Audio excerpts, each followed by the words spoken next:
Jerry Reynolds in a moment, Ryan in Sacktown. Then Ryan will have the pregame show at 5:30. We will be all together.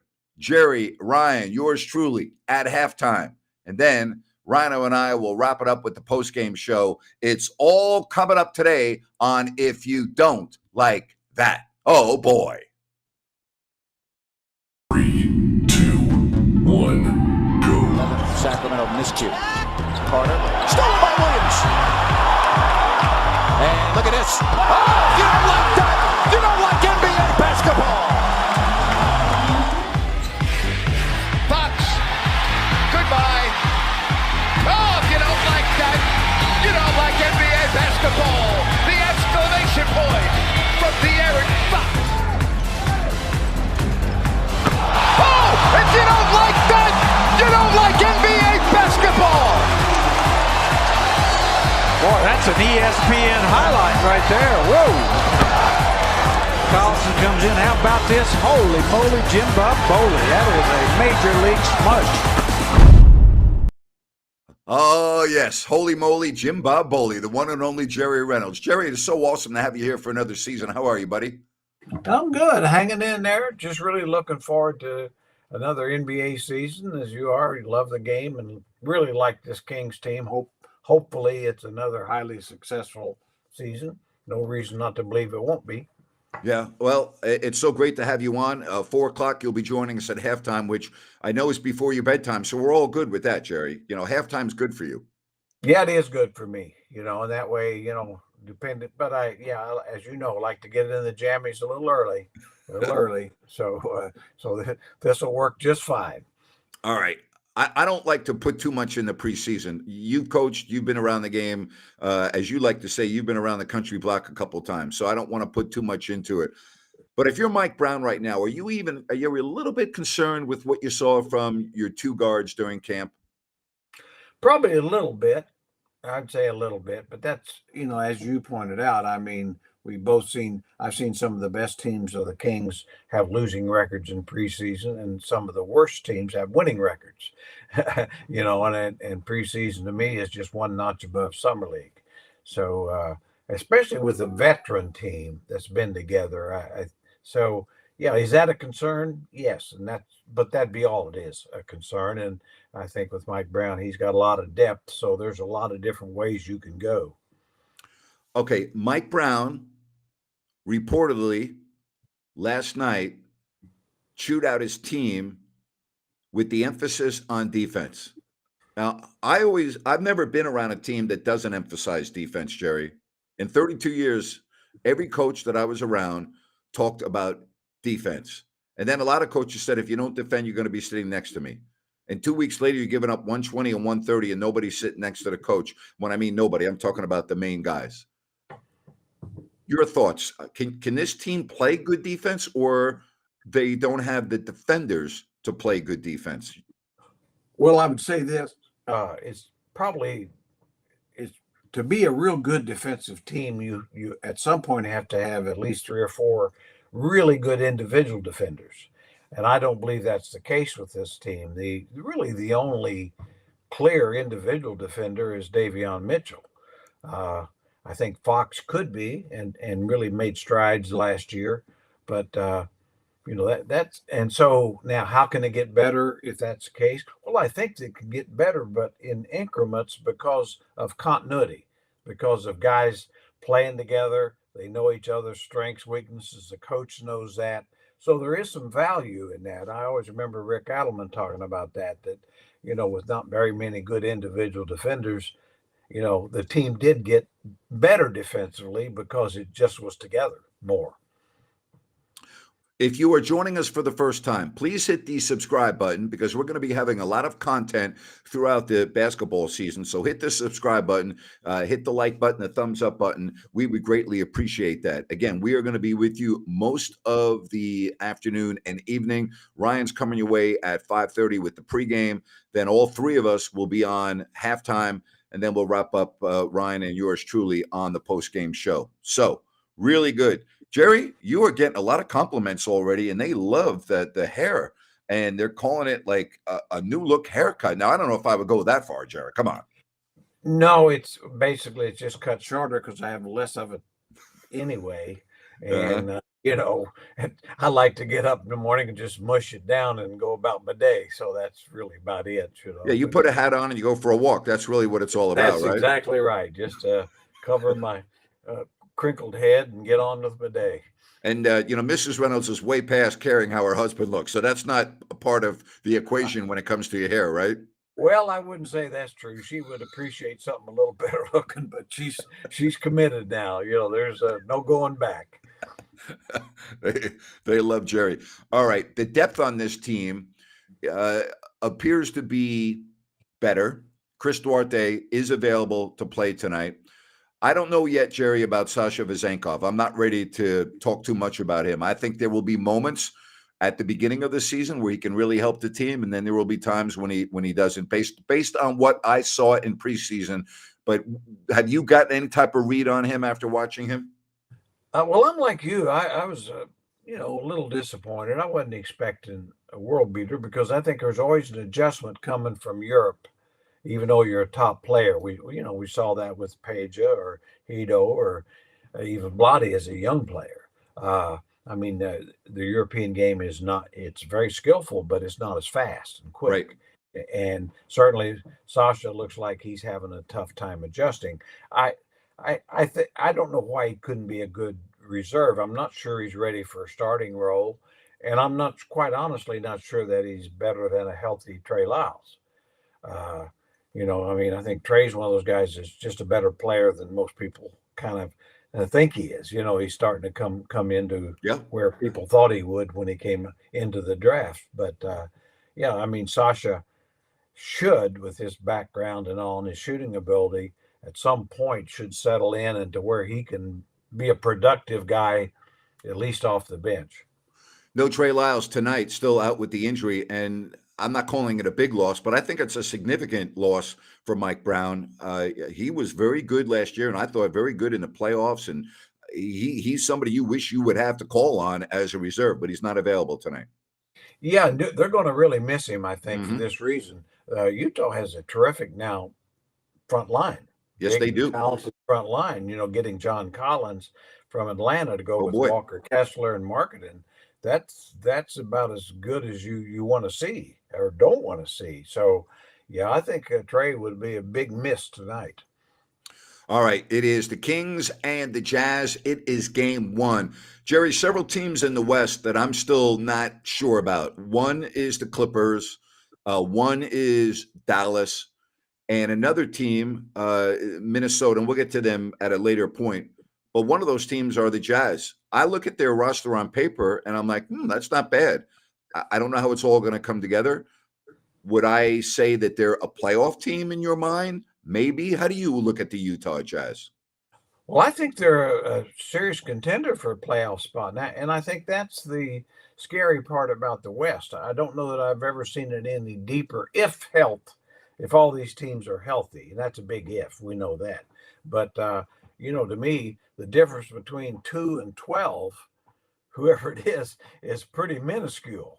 And that's what I say about it's like a team like the Jazz. Well, you're not expecting them to be.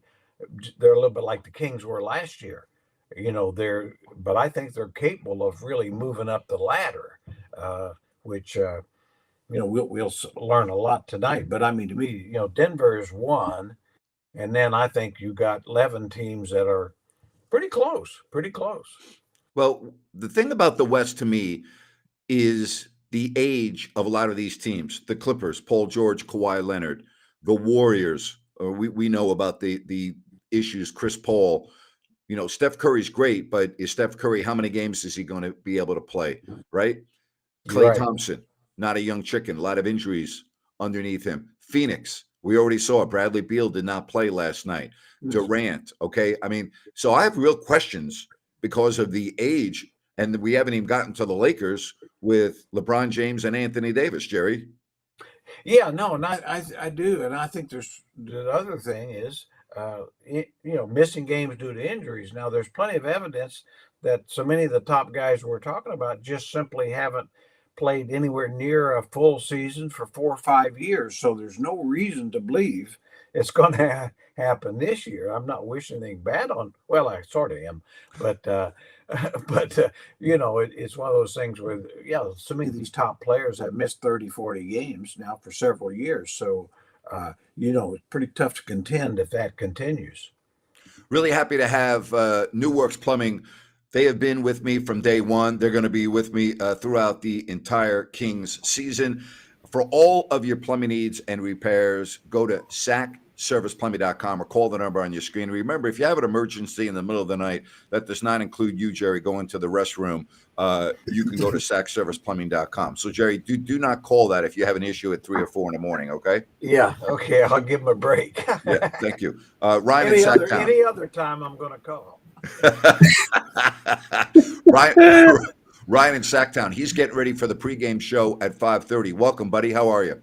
Doing great. Happy opening day, gentlemen. Yeah, we're happy. We're happy Great, to Ryan. be here and really pumped to get this season rolling, and really looking forward, Ryan, to working with you and Jerry this year. And I think that this year has a chance to be last year with another layer to it.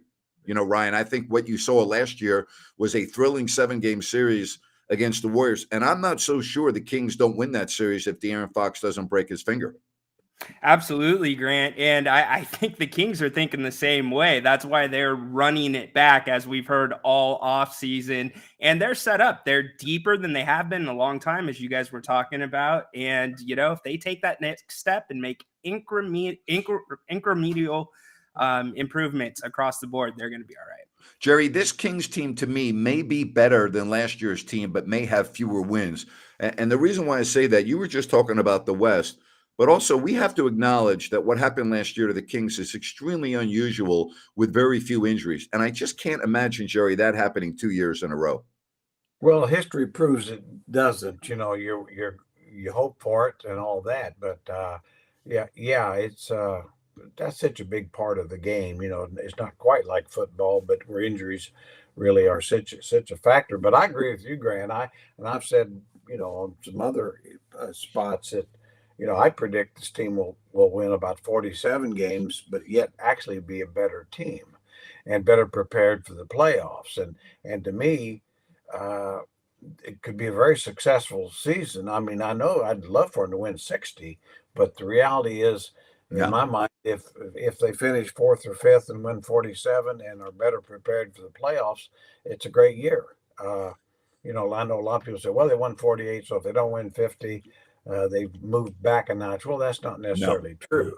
No.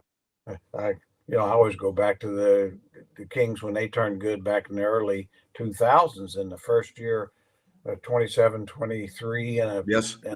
Next year won 44. Yep. Then went to 55 the third year. And then, so it's always a process. And I think, in my mind, with Monte McNair and Mike Brown, I mean, I think they know that. And as long as the team's getting better, the opposition has something to say about the record. And that's and so that's why I'd say, with the West being as strong as it is, it's going to be tough to have the same record. Jerry, do you remember your first NBA opening day?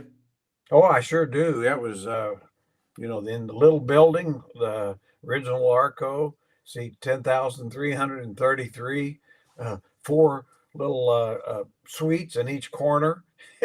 And basically we got beat Derek Smith, which beat us that game for the Clippers late in the game. And it probably led to one of the worst trades in history because I think Joe Axton at that time remembered that game. And had we got that Derek Smith, it would have been a good move by the team. But that Derek Smith wasn't part of, coming off knee surgery and mononucleosis. And, anyway, but I remember it. The Stern, Commissioner Stern was here, and of course, Greg Lukenbill, and everybody's wearing tuxedos, and they had smashed the gavel. And I always remember Greg, typical Greg, a tuxedo with gym shoes. You wouldn't expect anything other than that, would you? I'll tell you, I talked about this on my podcast yesterday. My first opening day was in November of 1988. And I remember getting ready for the game and, going over the Portland lineup of Terry Porter, Clyde Drexler, Jerome Kersey, Buck Williams with Kevin Duckworth. And I'm like, I don't like Jerry's chances in this opener at Portland. No, it's one of those things, looking back, it's like logic would tell you that, no, your chances aren't very good. But I always say that's one of the things as a coach, any coach, you always believe you can win. You talk yourself into it. It's like players, logic doesn't enter in at some point. Well, so that's, but yeah, that's one of those things that, yeah, if they play their best game or average game, we got no shot. Well, and then later on, I mean, well, I shouldn't say later on, but you took over Phil Johnson after being down in the Forum, where after the first quarter it was 40-4, and the Kings only had 4 points on free throws. They didn't make a field goal the entire quarter, and you became the coach after that. Correct me if I'm wrong, but didn't the next time you play the Lakers, did you not beat them? No, but we did. Here's what it was funny, because they had an All-Star break, and that's when they fired Phil and Frank Hamlin, made me the interim head coach, and I didn't have an assistant yet either. And we played the Lakers the very next, after the All-Star break on TNT, I think it was. And I always remember about 6 minutes into the game, we were down 10-6. And there was a timeout called. I don't think I called, but a timeout called. I said, guys, we're doing a hell of a lot better. I mean, so it's one of the things, yeah, well, and, we lost, but I think we ended up losing by 10 or 12 points. So that's funny. Certainly. And then we won 3 in a row right after that. But I wanted to let them know, hey, you're making progress. 10-6. Hey guys, we're doing a hell of a lot better. We're making progress. 33% better. Nice. Oh my gosh. Yeah, Ryan, more than that, when you think about it, I mean, 40-4 and 10-6. That's a gap. Ryan, you, as a kid growing up, were you ever at a opening night for the Kings? Yeah, I was at the first game back at Arco when the Kings officially stayed, when Vivek bought the team, and that was a tremendous night. Probably one of the most memorable nights in that building that I was ever a part of. I would say this, and Jerry, you and I were a part of a lot of bad teams. So what was special to me about opening night is I knew it would be the only time all season that I would be announcing for a team that was 500 or better. Okay. I mean, yeah. I hate to say it, but when you have a team that's going to have trouble competing, and even though in the back of your mind, you're like, oh, well, maybe, because it always brings me to walking into the Spectrum in Philadelphia when Gary St. Jean was coaching the team. And the Kings were 3-0, and one of their wins was against the Lakers. And I'll never forget this as long as I live. We're walking off the bus. First week of the season now, okay? Starting a road trip in Philadelphia. We're walking off the bus, and the bus at the Spectrum had to park outside. So you had to walk a couple steps outside, but it wasn't cold because it was, early in the season. And Saint goes, fellas, hey, if we can just play 500 the rest of the year, we'll be in the playoffs. And I think the Kings proceeded to lose like 10 straight games, Yeah, it's one of those things that, of course, I always remember my first interim stint. We lost the Lakers, and then we won 3 in a row, including at Chicago, beat the Bulls in overtime, and Michael Jordan and company. And I always remember calling my wife right after, and I said, honey, if I had any sense, I would quit right now. And if I didn't need the money, I would. But so, because I knew we were going to Cleveland, the Brad Daugherty, Mark Price team, and then to Philly with Doc, and there was some couple of thumpings in a row that followed. So I kind of knew, but I was on the right track. If I'd had a little more financial stability, I would have called it. Yeah, and I think, correct me if I'm wrong, but Rodney McCray had a hell of a game that game, and Rodney was a really good low post player, and he was really on his game. But I remember that was incredible to be able to beat Michael Jordan and the Bulls in that old barn. That was pretty special. Yeah, we held him to 43, I think it was. Oh my gosh. All right, let's get back to tonight's game. And one thing, Ryan, these teams last year went right down to the wire in all the games. Jerry and I always talk about matchups. But Rhino, I think the matchups in this game, it was like maybe the Jazz weren't better than the Kings. Maybe the Kings were significantly better record-wise, but in the matchups, these games went down to the final possessions a couple of times. Yeah, it was the front court, right, Grant? That's Utah's strength last year, and it got even stronger this year with Collins. So I expect Utah to be really good, like you guys were talking about, and be on the fringe of the playoffs. But it's so important tonight that the Kings not get in foul trouble with Collins and Walker Kessler, because there's a lack of depth tonight at that backup center and front court position with Trey Lyles out, and takes away the ability of small ball. Hey, folks, if you have not yet checked out Bennett's new restaurant, do so. Bennett's West Side Grill. All right. It is at the Blue Oaks Town Center in Rockland. It is great.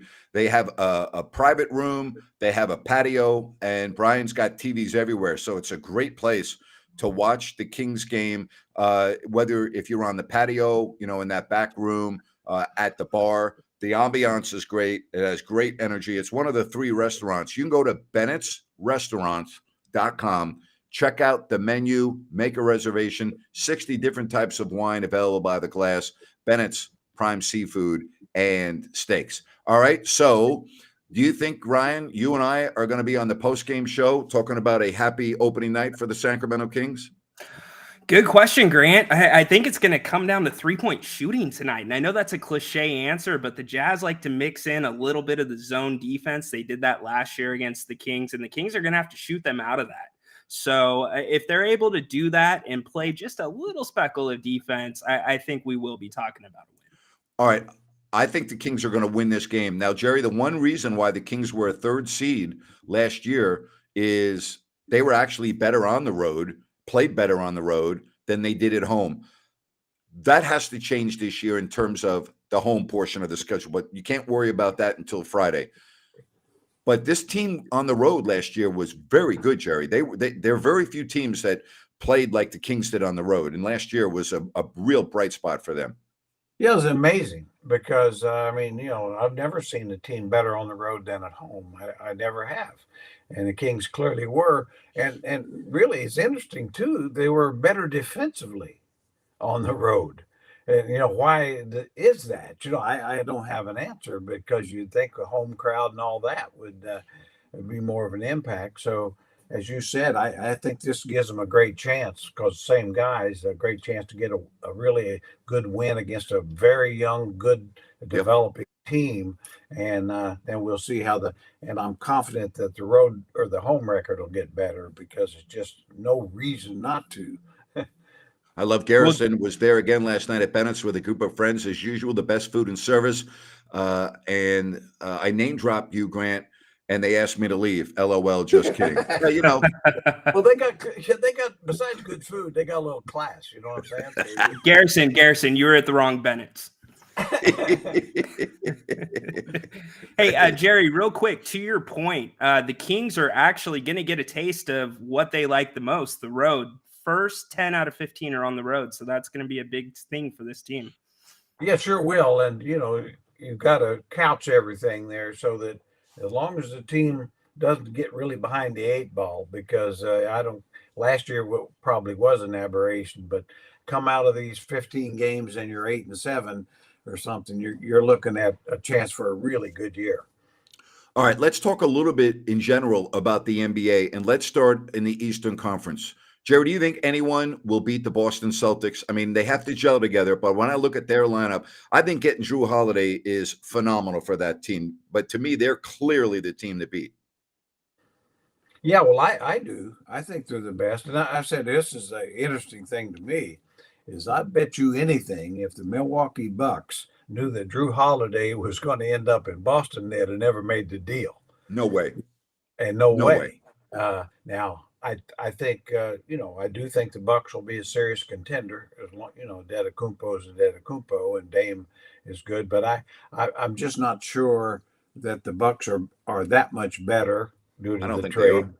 I really don't either. I mean, they're different. They'll be better offensively and worse in other ways. But yeah, I like the Boston Celtics the most. I mean, you got two young stars. Porzingis, if he can stay healthy, big if. But Drew Holiday's a big-time player. What about you, Rhino? In the East, you think it's Boston? I think you have to go with Boston, although I am hesitant because just something's not been clicking in Boston the last couple seasons. Hopefully this offseason turns it around, and that Drew Holiday pickup was absolutely huge. But I still think you got to look at your Clevelands. I really like what they're building there, and you can never count Miami out as long as Eric Spoelstra is there coaching that system. I agree with you about Miami, Jerry. We talk about this. I think Pat Riley runs that organization one way and one way only, and everyone buys into it. And I still don't think Eric Spoelstra gets enough credit, Jerry. Oh, I don't either. He's a Hall of Fame coach. And we saw it, to me, if you didn't know it before, you knew it last year.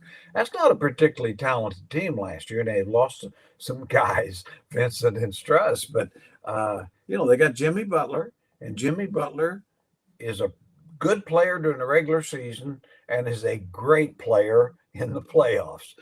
And I think, that always gives him a chance. Alberto, I'm going to disagree with you on this. They don't have a strong schedule any more than anybody else because everybody plays the same schedule pretty much. All right. So the schedule is the schedule. All right. You play 82, as Jerry likes to say, 41 at home and 41 on the road. And with the exception of one or two games, everyone's playing the same games, the same teams. All right. The West plays the East twice. You play every team in your division 4 times. And then instead of playing teams in the other divisions 4, you'll play some of them 3. But no, it's a schedule is what it is. And it wouldn't have mattered whether the Kings went 0-82 last year or 82-0. It would not have changed the schedule. But they do have an inordinate amount of back-to-backs, in my opinion. Yes. All right. Then you have the malcontent. I've said this, and I'm going to keep on saying this. I don't know why any general manager or any coach or any team would want James Harden. Now he's back, and what a circus, Jerry. What a circus in Philadelphia.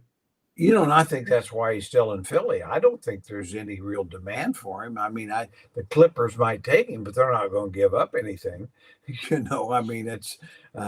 I think, and the reason he opted into the contract he's got is because he and his agent knew they couldn't get anything on the open market. So, in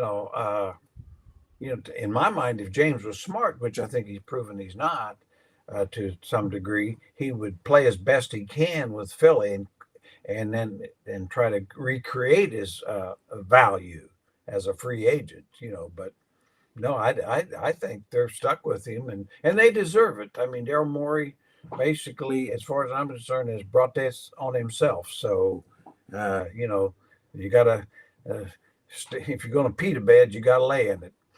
What about you, Ryan? Would you want him on your team? No, I think the only teams in the NBA that are going to want James Harden are the teams that are throwing stuff against the wall to see what's going to stick, looking for a short-term solution. He's proven that he's not really an asset off the court to the team. And when you're a guy like James Harden, you think about you got to be an asset to the guys in the locker room, and he's just not. He's the exact opposite. But Jerry, you perked my ears a little bit, and I want to ask you this. You said if he was smart, he would come back and play good basketball and kind of prove himself. If you're the coach of the Philadelphia 76ers, how do you handle that situation if James Harden does come back? Well, I would put it to him just like that. It's like, James, they tried to trade you. Nobody made any kind of a deal. Here you are. Here we are. You can help us, and you can help yourself more than maybe even us. But this is, the last roundup for you, and you've got to prove not only to us, but you got to prove to the league you can still play at a high level, and he does. It's all true.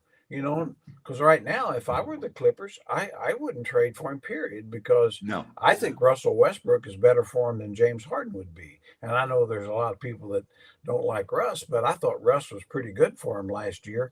And the one thing you do know, Russ is going to bust his butt every night and be available every night. And so, if you just hope somebody would whisper in Russ's ear, don't shoot so much, Russ. Yeah. You're not very good at it. Again, we can't predict injuries. I like Boston in the East. I like Milwaukee as the runner-up. All right, in the West, To me, after I didn't need to see Denver last night, but I mean, as long as Nikola Jokic is healthy, I'm picking them to come out of the West. I just think they're good. Now, if you told me that Phoenix was going to stay healthy, I would say, well, they have a very good chance of emerging. If you told me Golden State would stay healthy, I would say, well, they could make it back. Their health is such a big factor in all of this. But Ryan, we'll start with you this time. Who do you think comes out of the West? Great question, Grant. I got to go Denver right off the top. For the reasons you mentioned, they lost a piece or two from that bench, but it doesn't look like they lost anybody. They haven't lost a step whatsoever. If I got to look at a team outside of that, I got to look at the Warriors. If Chris Paul is going to stay healthy, he's going to give the Warriors the ability to do something they haven't done in a long time, and that's let Steph Curry play off the ball. Play off the ball. And I think that's really important both for Steph and for Klay Thompson. Jer? Yeah, well, of course, Denver to me is a class above the rest. If everybody is at their best, so I do think they're the likely team. As far as second, I mean, I really think, like I say, there's 7 or 8 teams that any of them, helped. I mean, certainly Phoenix's talent probably would be better than the Kings, but I'm not sure it's durable enough to beat. As the year goes, or certainly with the, basically Lakers are fairly old, the Warriors are fairly old. I'd be a little scared of a younger team like Minnesota maybe really coming together. They really do. They have a chance to be pretty good if Karl Anthony Towns just kind of fits in better and actually gets in shape type thing. But they've got some scary pieces there.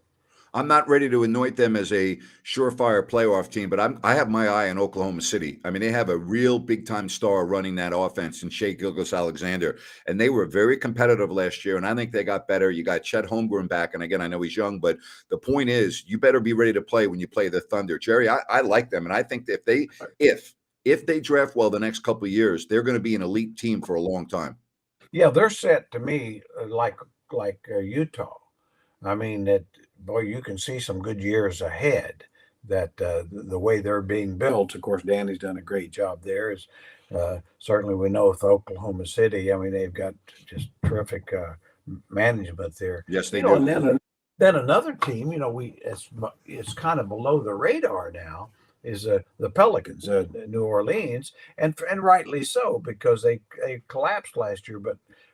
Early in the year when Zion was playing, they led the West for a little while. Yes, they did. And they've got some really good players there. Now, the key is Zion, and we'll see. Zion for different reasons, but he's like James Harden. It's time for him to play well for 70 games or so. And but it might be the year. I know, his body looks good. I say, well, he looks like he's ready to be Zion. All right. For those of you that had just joined us here in the last 10 or 15 minutes, welcome to the program. Ryan's going to have the pregame show at 5:30. All three of us will be on at halftime, and then Ryan and I will be doing the postgame. If you have not yet subscribed to the channel, please hit the subscribe button, and that way you'll be notified whenever we do a program, which is going to be a lot this year. So just hit the subscribe button, and if you wouldn't mind, hit that like button, give us a thumbs up. We would greatly appreciate that. All right, this is a very interesting question. I was going to get to them next. I think now without Steven Adams, I can't consider them a real threat in the West. Jerry? I just think not having Adams is too big of a loss for them. I do too. I mean, he's one of the more underrated players, in the league, because I always say he's the one guy that bounced Sabonis around like a rag doll. I mean, that is one strong, powerful guy. And I think that, certainly they miss John Morant to a degree, but I think they'll miss Adams even more.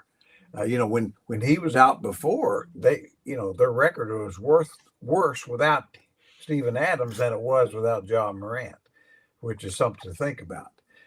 So we'll see. But I think I think getting Marcus Smart will help them.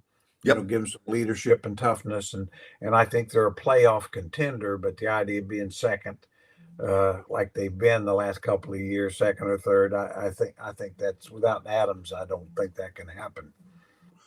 Ryan, you look at New Orleans. If I told you that they would stay relatively healthy for most of the year, which obviously includes Williamson, where would you put them in the West? I think you got to put them right between 4 and 6 if they stay healthy and they play basketball, like Jerry said at the start of the season last year. And I mean, Zion really hasn't had the opportunity to gel with that group of guys. So if they're able to do that, and we figure in some injuries in the West with some of the other bigs that are a little bit older, as you mentioned, they can make a little bit of noise, Grant. All right. I want to welcome again Blazona Development to our King shows. Great to have them on. Their newest project is in Calusa, Sunrise Landing, and there are 6 models to choose from. And folks, you can go online and check everything out by checking out CalusaSunrise.com. All right. No Mellorews, no homeowners, beautiful homes. It's all available for you at Sunrise Landing. So once again, the website, CalusaSunrise.com, and check out this beautiful project from Blazona Development. And grateful to have them on the stream and all of our programming throughout the year. Again, that is Blazona Development. All right, gentlemen, I can't wait for a tip-off. Jerry, you'll be back with us at halftime. You're going to take a nap? What are you going to do, Jerry? You know, I don't know. I probably will, you know, but I just can't tell you for sure. But I will be sharp at halftime. I'll be ready to bounce back and give you 5 good minutes, maybe. You'll be bringing it, huh? Or at least Love it. Wow. Hey, by the way, we didn't talk about this, so we should end on this. They want to know about the presence of Victor Wembanyama with the Spurs. Do you see them in the play? And personally, I don't, because I don't think Victor's going to play more than 50 games. That's just my take. It's not based on anything other than I'm just guessing at. Jerry, where do you have the Spurs in the West with Victor Wembanyama? I think they're capable of getting there. I do. Wow. Because they've got a great coach. I mean, they've got some young talent there that, you add a superstar, and he's that. He may not be the guy yet, but he's going to be the best player in the world if he stays healthy in about 3 years. So, I wouldn't count him out. I mean, they and I really think he'll play a lot more games than that. The reason being, it's him. He's bringing the right attitude. He says he wants to play them all. They may not let him, but he wants to. So it's all. I mean, it's great to see a great young talent that has that kind of mentality rather than kind of looking for reasons not to play. He's looking for reasons to play. Rhino? I think probably the play-in would be the ceiling for me. I mean, Wemby, he's going to be a tough matchup for everybody because there's nobody like him in the league, really. But even if he plays 50 games, Grant, he's still a rookie. That's going to be an adjustment. And they're going to be a team, or specifically Wemby, he's going to be a guy that sneaks up and he's going to have a monster night. And I think then he'll have a slow night, kind of that typical progression. But Greg Popovich is giving him the keys to the offense. So we'll see what happens there in San Antonio. Sounds good. Great show, gentlemen. Jerry, we'll see you at halftime, okay? Can't wait, guys. Appreciate Win, that. Kings. See Yep. ya. Thank you, buddy. And Ryan, you'll be coming back in a little less than an hour, right? At 5:30. So the pregame show. You ready to roll? We are ready to roll. I want everybody in the chat to bring it. Tell a friend. This show's about everybody. Need your contribution. So see you at 5:30. And I will see you back at halftime, my friend. Thanks, Dave. See you soon. All right, I want to give you a message, and that is thank you. All right, as we start a King season. Last year, we decided to do this, I think, in December, and now we're starting on opening night, and the response was phenomenal. So I want to thank you for your support. I want to say thank you for doing business with the sponsors of this show. I've had both New Works and Bennett's come and tell me, hey, thank you so much. We get people coming to us all the time because of what you're doing. That means the world to me, okay? This is my source of income now. This is my job. And so it is super important to me. But your loyalty is most important. And I want to thank you. It's humbling to see the support. And I just want you to know that if you have any ideas that you want to see, just drop me an email at gnapier@gmail.com. Okay. If you want to sponsor the show, drop me an email at gnapier@gmail.com. If you want to sponsor a segment of the show, such as Wednesdays with Jerry Reynolds, again, drop me an email, gnapier@gmail.com. Make sure that you are joining Rhino at 5:30 for the pregame. And then Jerry and I will be back. That's right. Jerry and me will be back at halftime with Rhino, and then the postgame show immediately following game 1 of 82. Folks, opening night. Enjoy it. And thank you so much for being right here on If You Don't Like That. Oh, boy.